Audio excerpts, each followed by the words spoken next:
आपण पाहताय महाधुरळा. स्वाद गोकुळचा आस्वाद परंपरेचा गोकुळ आईस्क्रीम सोबती प्रत्येक क्षणाचा गोकुळ आईस्क्रीम.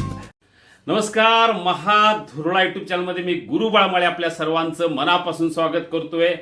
अखेर गोकुळच्या 644 दूध संस्था अपात्र ठरलेत, त्यामुळे आता यांना मतदान करता येणार नाही. यामुळे आता गोकुळच्या सध्या तरी साधारणतः 5470 पैकी 4844 संस्था निवडणुकीत भाग घेतील. उर्वरित 644 यांचं काय होणार? आणखीन एक महत्त्वाचं, 267 संस्थांचं जी सुनावणी सुजय कदम निबंधकांनी जे घेतली होती, त्या पात्र केल्या होत्या सुजय कदम यांनी, त्यालाही आक्षेप घेतलाय. त्याची पुन्हा सुनावणी सुरू आहे. त्या संदर्भात काय निर्णय होणार? त्यामुळे त्या संस्था म्हणजे एकूणच साधारणतः 800 पेक्षा अधिक दूध संस्था या अपात्र ठरणार हे नक्की आहे. आणि ह्या अपात्र ठरलेल्या दूध संस्था आता न्यायालयात जाणार, सरकारकडे जाणार, सहकार खात्याच्या अधिकाऱ्यांच्याकडे जाणार, आक्षेप घेणार आणि या सगळ्या भानगडीत अनेक गोष्टी घडत राहणार. या सगळ्या पार्श्वभूमीवर जवळजवळ 10 अशी कारणं आहेत की त्या 10 कारणामुळं गोकुळची निवडणूक वेळेत होणं अशक्य आहे. ती निवडणूक लांबणीवर पडणारच. आपण अजूनही महाधुरळा यूट्यूब चॅनल सबस्क्राईब केलं नसेल तर आत्ताच करा, महाधुरळा. आता वळूया मूळ विषयाकडे. गोकुळची निवडणूक निश्चितपणे लांबणीवर पडणार. त्याला जवळजवळ 10 कारणं आहेत. आपण त्या सगळ्या कारणांची आज चर्चा करूया. अनेक कारणं धक्कादायक आहेत. पहिलं सगळ्यात महत्त्वाचं कारण, 644 ज्या संस्था आहेत त्या अपात्र ठरवल्या गेल्या. त्या अपात्र ठरवल्या गेल्यानंतर तातडीनं निबंधकांच्याकडे तक्रार झाली. आता यातल्या काही संस्था निश्चितपणे न्यायालयात जाणार. माजी संचालकांची तातडीनं बैठक झाली. माजी अध्यक्ष नावेद मुश्रीफी होते, अनेक माजी संचालक होते. या सगळ्यांनी न्यायालयात जायचा निर्णय घेतलाय, सरकारकडे अपील करण्याचा निर्णय घेतलाय. त्याची सुनावणी सुरू होईल आणि जोपर्यंत निकाल लागत नाही तोपर्यंत मतदान निवडणूक गोकुळचं होणं शक्य नाही. दुसरं सगळ्यात महत्त्वाचं कारण, सध्या जो काय महाडिक आणि मुश्रीफ वाद सुरू आहे, या वादातून ही निवडणूक जेवढी पुढं जाता येईल तेवढं पुढं घालण्याचा प्रयत्न निश्चितपणे भाजपचा असेल. कारण प्रशासक नियुक्ती ही भाजपनंच पुढाकार घेऊन केली आणि हा प्रशासक मंडळ अधिकाधिक काळ गोकुळमध्ये असावं असं भाजपला वाटते. त्यामुळे ही निवडणूक अधिक काळ कसं पुढे याचा प्रयत्न भाजप करेल आणि निवडणूक निश्चितपणे पुढे जायचा जो काय प्लॅन आहे तो यशस्वी होईल असं एकूण सध्याचं चित्र आहे. तिसरं सगळ्यात महत्त्वाचं, 267 ज्या संस्था सुजय कदम यांनी पात्र केल्या त्या दबावापोटी पात्र केल्याचा आक्षेप प्रकाश बेलवाडेंनी घेतलाय. त्यानंतर त्याची सुनावणी सध्या सुरू आहे. त्याचा निकाल लागेल. निकाल लागल्यानंतर पुन्हा जर उलटा निकाल लागला तर त्या संस्थाही पुन्हा न्यायालयाचे दरवाजे ठोठावतील. पुन्हा न्यायालयाची प्रक्रिया सुरू होईल. चौथं सगळ्यात महत्त्वाचं कारण आहे ते म्हणजे जुनी यादी आणि नवी यादी. जुनी यादी जी काय मुळात गोकुळची होती ती न घेता नव्या यादीनुसार मतदान प्रक्रिया सुरू करा असा सर्वोच्च न्यायालयानं आदेश दिला. पण या प्रक्रियेत जुनीच यादी घेण्यात आली. त्यामुळे त्या संदर्भातही काही आक्षेप यापुढे घेतले जाऊ शकतात. त्यामुळे ही निवडणूक पुढे जाऊ शकते. 687 अशा काही दूध संस्था आहेत, त्यांचं दूध शून्य आहे, काहींचं दूध कमी आहे, तरीही त्या पात्र ठरवण्यात आलेल्या आहेत.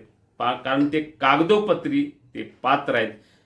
या संदर्भातही आता काही जण निश्चितपणे आक्षेप घेतील.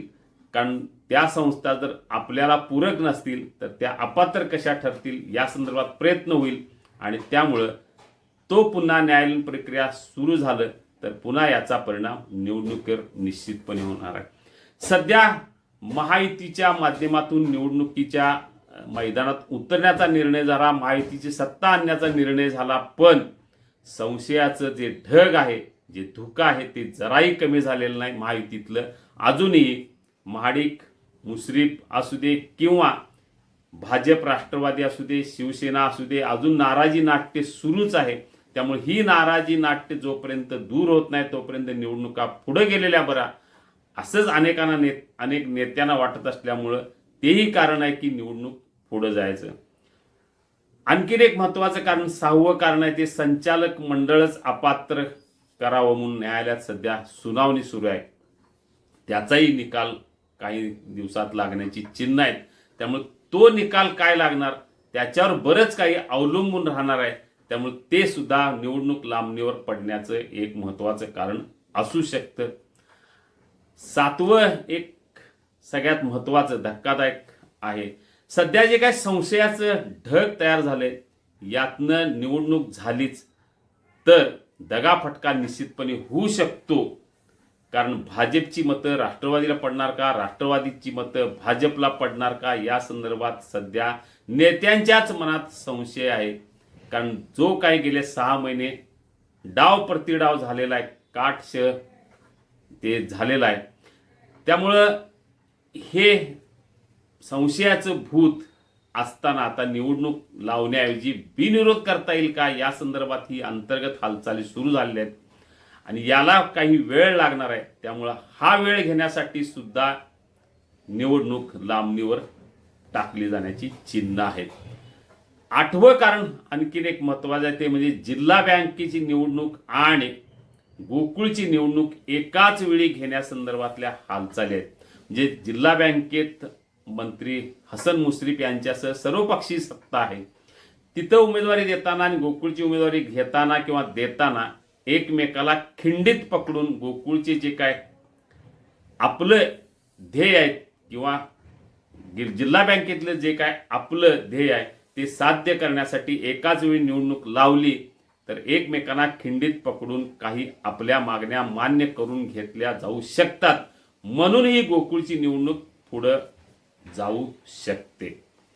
याशिवाय आणखी काही महत्वाची कारणं आहेत किंवा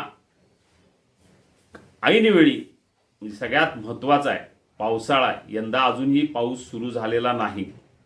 यंदा परतीचा पाऊस मोठा पडण्याचा अंदाज आहे आणि ज्यावेळी आता निवडणुकीचं आत्ता जे काय ठरवलेलं आहे की साधारणतः सप्टेंबर महिन्याच्या दुसऱ्या आठवड्यात निवडणूक होईल असं सर्वोच्च न्यायालयाच्या एकूण आदेशानुसार, पण आता सप्टेंबर महिन्याच्या दुसऱ्या आठवड्यात किंवा ऑक्टोबरमध्ये परतीचा पाऊस धो पडणार आहे आणि या पावसात निवडणूक घेणं अशक्य होणार असल्यामुळं ते सुद्धा कारण आहे की पावसामुळं पावसाळ्याच्या नंतर निवडणूक व्हावी यासाठी प्रयत्न केले जातील.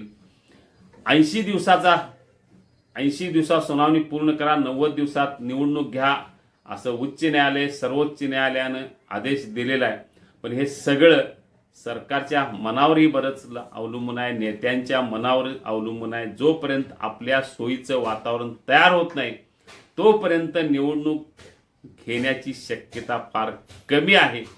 त्यामुळे या सगळ्या पार्श्वभूमीवर संशयाचं धुकं कमी होत नाही, आपल्याला योग्य असं वातावरण जोपर्यंत तयार होत नाही किंवा आपण निवडून येऊ असं जोपर्यंत वातावरण तयार होत नाही, सगळ्यात महत्त्वाचं आणखीन एक महत्त्वाचं कारण आहे की ज्याचे ठराव जास्त त्याला उमेदवारी जास्त असा एक फॉर्म्युला पुढे आलाय. यामुळे आता ठराव जास्तीत जास्त गोळा करण्यासाठी सगळ्यांचे प्रयत्न प्रचंड सुरू झालेत.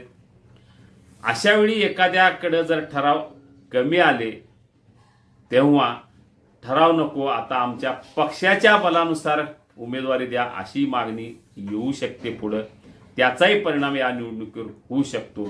यामुळे ही 10 कारणं अशी आहेत, यातली काही धक्कादायक कारणं आहेत. काहींना निवडणूकच ही नको आहे, प्रशासक मंडळच हवं आहे.